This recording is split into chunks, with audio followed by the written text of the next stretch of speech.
Following the victory of the Almohad Caliph Abu Yusuf Yaqub al-Mansur over Alfonso of Castile at Alarcos in 1195, the momentum of the Reconquista was unreservedly with the Islamic side. In the wake of the battle, Almohad forces moved north and captured a good deal of territory, stopping short only at the outskirts of Toledo. At the same time, Sancho of Navarre's delayed arrival on the field at Alarcos led to a violent feud between he and Alfonso that further damaged the Christian kingdom's capabilities. Despite the momentous victory over their Castilian adversaries, Alarcos had been hard fought, costing many Almohad lives, and with a far from certain internal situation, the Caliph was obliged to halt his attacks there. Alfonso, too, had internal troubles. His own cousin Pedro Fernandez de Castro had fought with the Almohads at Alarcos, although he would subsequently act as an intermediary in negotiations between Alfonso and his namesake Alfonso IX of Leon. These were not successful as Alfonso IX led an incursion into Castile, using Saracen units for support. For this, he was summarily excommunicated, and the war ended shortly after when Alfonso IX married Alfonso of Castile's daughter, Berengaria. Despite the improved relations between Leon and Castile, the Pope still ruled the marriage invalid. Alfonso and Berengaria disputed the papal pronouncement, and they succeeded in legitimizing their 5 children. Meanwhile, in North Africa, Muhammad al-Nasir inherited the caliphate from his father Abu Yusuf in 1199, and he spent the next years dealing with the remnants of the Almoravid regime and the Abbasid-affiliated Banu Ghaniya under their leader Yahya ibn Ishaq, who were attempting to wrest Tunisia from Almohad suzerainty. Al-Nasir would eventually wrest Majorca from the Banu Ghaniya in 1203, and then secure Tunisia by 1207 before mainland Iberia resumed his attention. In Castile and its environs, the early years of the 13th century saw more solidification from Alfonso. Once matters were settled with Leon, he moved on to reclaim lands from Navarre, taking land in the Basque country and even making a foray into Gascony, which he pronounced to be part of the dowry from his wife Eleanor of England, daughter of Henry II and Eleanor of Aquitaine, and sister of Richard the Lionheart and King John. This incursion was unsuccessful and he returned to Iberia, where by 1209 he had made peace with Navarre, and that kingdom subsequently made a similar pact with Aragon. After reaffirming his treaty with Leon, the Christian kingdoms were in concord, and Alfonso was prepared to take back the lands lost to the Almohads in his coming campaigns. Pope Innocent was also in favor of a campaign against the Almohads, and he began lobbying for collective action that same year. A new crusade was on. By 1211, Christian razzias, armed blitzes across the border, along with indisputable intelligence of an impending large-scale campaign, led al-Nasir to sail from Africa with his own force in May of that year. The arrival of the Islamic army handed a propaganda coup to Alfonso, who promptly sent word to his allies and the Pope of renewed Almohad territorial gains. This was bolstered when al-Nasir marched from Cordoba to Salvatierra, placing it under siege that July. Salvatierra was a crucial strongpoint for the Castilians, and its fall to al-Nasir after a damaging 2-month siege raised the urgency still further for the Spanish kingdoms. Alfonso appealed to the Pope toward the end of the year for the official declaration of a crusade. Innocent was a pope with a notable adherence to the concept of crusading, having called what would become known to history as the Fourth Crusade at the beginning of his reign in 1198. That Venetian-led expedition would of course result in the fall of Constantinople to Innocent's crusaders in 1204, with calamitous results for Christendom. The Fourth Crusade had spun out of Innocent's control almost from the moment its ships set sail, and he was anguished by the result. Nevertheless, his zeal was not diminished by one total catastrophe, and he ardently supported Alfonso's appeal for aid, sending papal pronouncements to the other Iberian kingdoms ordering them to lend their support to the endeavor. He introduced crusading taxes in European kingdoms to pay for armed pilgrimages to areas under threat, as well as granting indulgences to any who would take part in the operations. Around the same time, he also called the Albigensian Crusade against the Cathars of southern France, a conflict that would eventually cost tens, if not hundreds of thousands of lives over 2 decades. Innocent's cry for holy warriors in Iberia was a success, for the archbishops of Narbonne and Bordeaux traveled south to join their forces to Alfonso's, along with the Bishop of Nantes. Alfonso estimated the French numbers to be 2,000 knights with an equal number of squires, along with 50,000 mounted men-at-arms and fully 50,000 infantry, men. It's likely, even highly probable, that Alfonso was exaggerating these numbers, but it appears certain that the French Crusaders were a formidable and sizable force for the period. To these could be added the presence of the kings of Aragon and Navarre, who attended the expedition in person, while Pope Innocent compelled the kings of Portugal and Leon to provide tacit support by allowing their subjects to join Alfonso according to their own wishes. The crusading knightly orders of the Hospitallers, Templars, and St. George, along with the orders of Calatrava and Santiago, also sent representatives and fighting men. It was an army representative of its time that Alfonso mustered, symbolic of the late 12th and early 13th century height of crusading. Al-Nasir reinforced his army following the heavy losses at Salvatierra over the winter and spring, and there was an electric air of anticipation when the campaigning season began in the early months of 1212. Alfonso's army marched south from Toledo on the 20th of June, and by the 24th the French cohorts in the vanguard had captured Malagon, putting its defenders to death in the aftermath. Moving in 3 columns, the Crusaders next captured Calatrava on the 1st July, but the French were denied spoils and the opportunity to slay the surrendered garrison by Alfonso. Nevertheless, Al-Nasir had its commander executed for cowardice after he was released and sent back to his own army. While this was happening to the north, Al-Nasir left Cordoba with his own force and marched the roughly 100 miles north to Las Navas de Tolosa, where he fortified the pass. The French units were unhappy with the terrain, climate, and conditions in the Crusader army, and the majority left and traveled home after the fall of Calatrava, having been cajoled to go that far after their dissatisfaction first became an issue at Malagon. The Archbishop of Narbonne was the only major French figure left to venture south. Numbers were bolstered very slightly by the arrival of King Sancho VII of Navarre and Peter of Aragon in the following days. Calatrava was located within sight of Salvatierra, in the shadow of Mount Atalaya, but Alfonso decided not to begin another siege, which had the possibility of running the entire course of the campaigning season for his already faltering coalition. Instead, he pushed on, hoping to meet Al-Nasir's army in the field for a decisive battle. From his own accounts, Alfonso at this point intended to die for the faith on the difficult terrain, rather than to seek an easier way, or to back down from an affair which concerned the faith.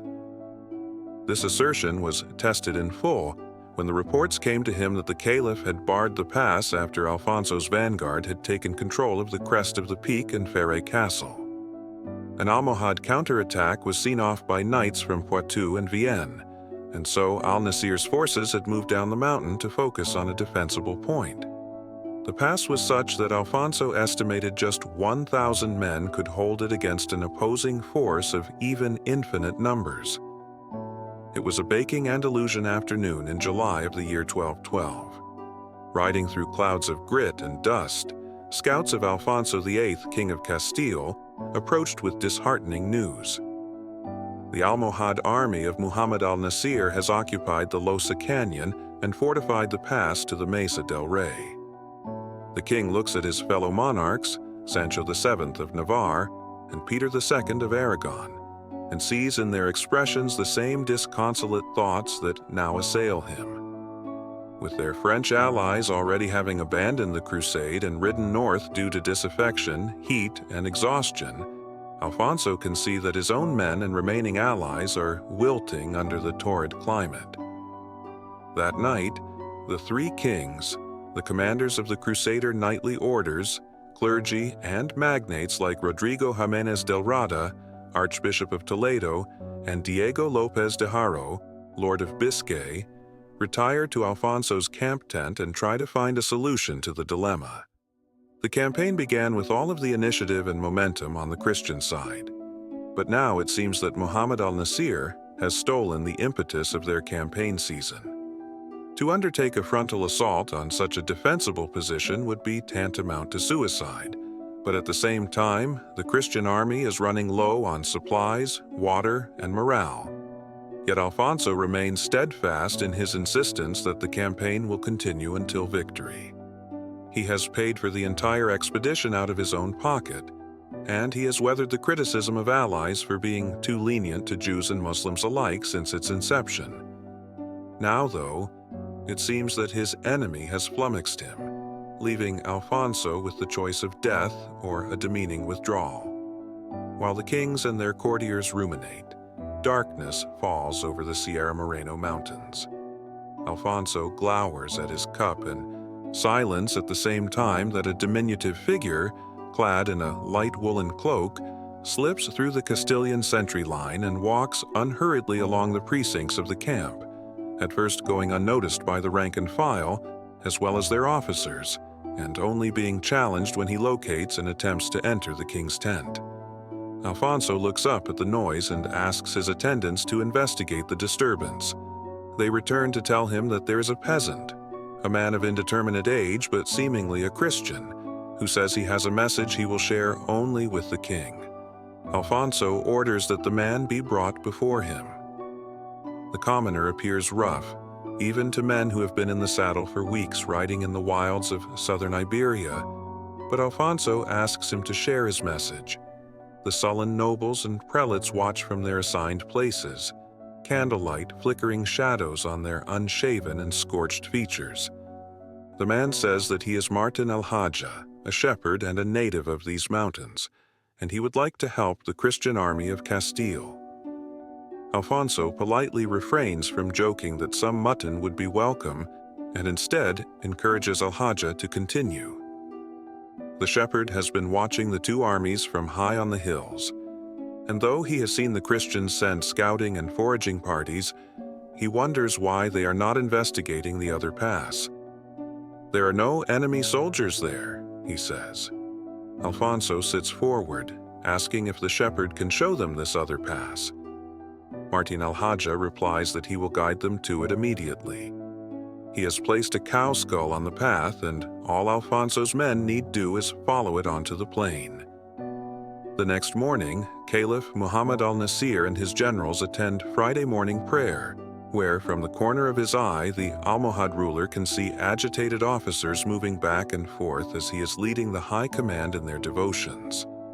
When the observance has finished, the officers are at last allowed to address him, and their tidings are calamitous. Alfonso's army has duped their vanguard in the pass, leaving a skeleton force of sentries in sight and then moving en masse through a hidden passage in the mountains. "Where are they now?" the Caliph asks breathlessly. "Behind us," comes the answer. "They are in full battle formation at our rear." While al-Nasir spoke to his officers, several Almohad contingents had already attacked Alfonso's forward units while constructing the camp on the far side. But the Christians were able to deter these with a mixture of cavalry charges, arrows, and missiles until the camp was constructed and fortifications in place. Al-Nasir was unable to push them back through the pass, and so the entirety of Alfonso's forces were present by the close of the 14th. Just as at Thermopylae almost 2,000 years before, the intercession of a stranger leading the way to a hidden mountain pass has altered the course of history, saving the Christian campaign and handing the advantage back to Alfonso. But al-Nasir has no more intention of withdrawal than the Castilian, and on viewing the massed ranks of heavy knights, light Jannate-mounted warriors, and infantry before him, he gives orders to the Almohads to prepare for battle. his men retreat to their tents to follow the Almohad rite of shaving their heads before battle. The time for maneuver and subterfuge has ended. Force of arms will be the deciding factor in the fate of Christian Spain and Al-Andalus. Despite the tactical success of deploying in force at the enemy's rear, al-Nasir's army still exceeded that of Alfonso in size, and Alfonso spent Sunday the 15th of July not only observing the holy day, but also the Almohad forces, numbers, and formation as they drew up in full battle order. He took note of the still difficult terrain of the area, where the Almohads had occupied the numerous hillocks that ran between their camp and the Crusaders, as well as what he described as very deep arroyos and wooded areas. It might have surprised the Crusaders to know that the situation in al-Nasir's camp was also unsettled. The Caliph's mixed force of Arab, Berber, and Sub-Saharan Africans had some of its own internal problems relating to pay and conditions, perhaps even in a larger measure than Alfonso's host. The Al-Marrakushi Al-Mujib account relates that the salaries of the Almohad army was in arrears by several months, and as a result there was great resentment toward the viziers, and the ranks were apparently on the verge of strike.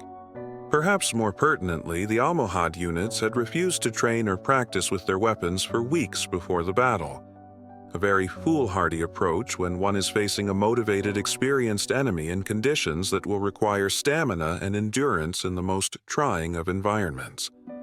Alfonso seemingly took care that his camp was well defended on the flanks, with cavalry and infantry posted to the edges in good numbers, depriving al-Nasir of the chance of a side attack. On Monday, the Almohads deployed themselves once more, and the Christian army rode to meet them. The Almohads had the higher ground and occupied higher passes around the undulating mountain country, but it is possible that they did not expect the initial Castilian attack, for Alfonso's forces were successful at the outset. The Castilian vanguard was commanded by Diego López de Haro, with Sancho Fernandez, son of Ferdinand II of Leon, and Garcia Romero, representing Peter of Aragon, on the flanks. Though nominally under the direction of Alfonso, the elite orders of Hospitallers, Templars, St. George, as well as the local Caltrava and Santiago Knights maintained their own autonomy in the second line. The three kings commanded heavy cavalry in the rear, with Alfonso taking the senior command role. Sancho of Navarre was noted for his own well-judged deployment of men and cavalry, arrayed in such a way as to catch any who might lose heart and attempt to depart the battlefield in the midst of the fight. While it is likely that the Christian attack caught the Almohad front line off guard after 2 days of inactivity, all sources agree that the advance was sudden, meteorically fast, and violent. Charging up the slope to engage the Almohad front line, Diego López's men did not even loose an arrow volley, but instead employed axes, lances, and swords to wade into the enemy, cutting, slashing, and stabbing.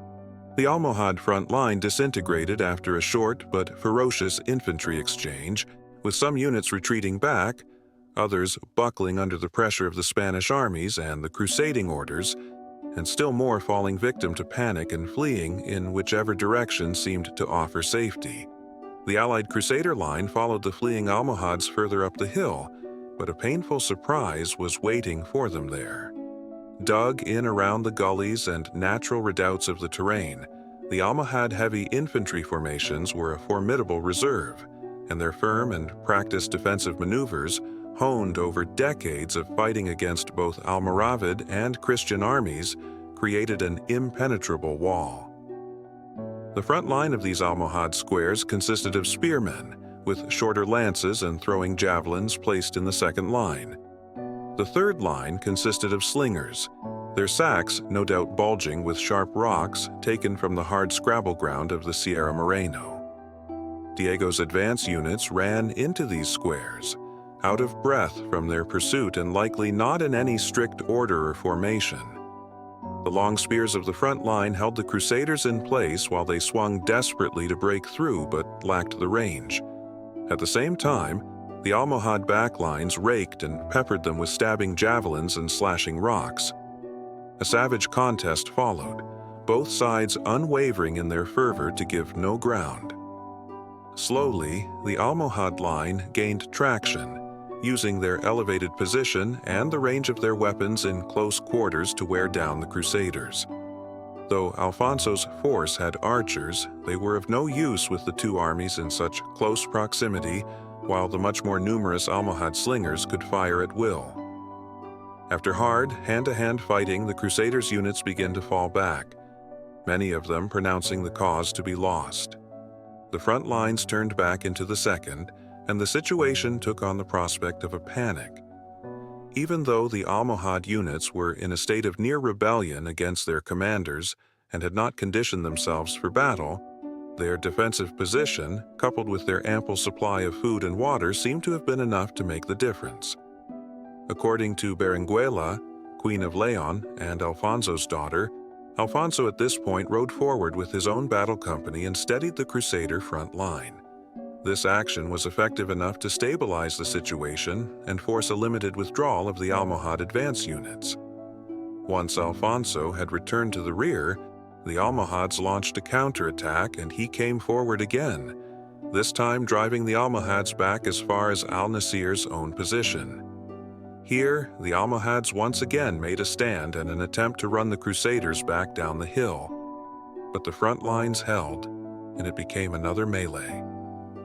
After rallying his men twice, Alfonso once again rode to the rear, according to his daughter's account, and perhaps sensing that the decisive moment for victory or defeat was imminent, he summoned all of the kings, fighting bishops and magnates, along with their household forces, and led them on a third charge. On seeing the arrival of the king and the entire Crusader heavy cavalry, led by his bannermen displaying the royal coat of arms topped by the Virgin Mary and Infant Christ, the now fatigued Almohads believed that a second army had arrived on the field. The infantry under Diego Lopez were alternatively buoyed, and the Crusaders crashed through the Almohad squares, likely now lacking as many javelins and arrows as they had at the start of the fighting. Nevertheless, many of the Almohad commanders made a brave stand and fought on, vainly attempting to protect their caliph's position.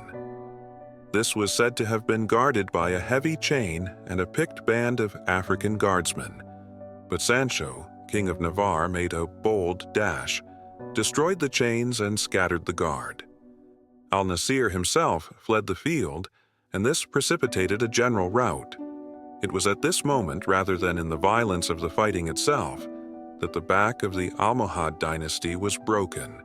As the caliph made his way back through the mountains, his men caught at the rear were the victims of an indescribable slaughter. The army of the King of Castile, hungry, thirst-driven, racked by weeks of fighting and hours of battle, now became the deliverers of wholesale annihilation.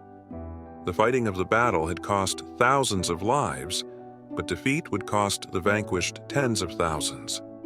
Throughout the hills and depressions in between, along with the high passes on the stony slopes, the berserk panic of the Almohads grew in direct proportion to the blood-filled frenzy of the Crusaders. Those still brave and capable enough to make a stand fell in a manner befitting their resiliency. Those who attempted to save themselves were hunted like animals. In Alfonso's report to Pope Innocent in the wake of the battle, he mentions that some prisoners were taken, but it is likely that these were only the most valuable and high-ranking. His own figure of 100,000 Almohad dead is almost certainly a gross exaggeration, but modern estimates put al-Nasir's forces going into the battle at perhaps 40,000 with 20,000 losses, a crushing 50% casualty rate that no army under pressure on multiple fronts across 2 continents could afford. With Alfonso's army exhausted in the wake of the campaign and the huge victory, the crusade effectively petered out, and al-Nasir returned to North Africa to regroup and rebuild his capabilities. His already restive nobles could see the opportunity to resume their bids to break free of Almohad control, and he no doubt wished to solidify his base of power also. He died within the year, however, and his son, Yusuf II, aged just 10 years old, inherited his titles. The relatively weak coalition of his elder relatives was unable to stop the flare of revolts, particularly in Tunisia, and when Yusuf died without an heir in a bovine-related accident in 1223, the discontent spread to Iberia, where the repressive and religiously stringent Almohads had never been popular rulers. By the late 1220s, Al-Andalus retained virtually no North African forces, only local units, isolated in their own towns and cities, and the northern kings, particularly Alfonso's grandson, Ferdinand III of Castile, took territory in sizes not seen since before the first arrival of the Almoravids and the Battle of Sagrajas a century and a half earlier. The other great loser at the battle at Las Navas de Tolosa were the knightly orders, whose command structure was essentially vaporized in the fighting. The commander, as well as the master of the Order of Santiago and the commander of the Knights Templar in Portugal, Leon, and Castile, along with the bannerman of the Order of Calatrava, all perished in the fighting. The master of the Order of Calatrava was effectively rendered an invalid for the rest of his life. This in turn not only strengthened the hand of central powers like the Crown of Castile, it also allowed the Pope to exercise greater authority in Iberia subsequently.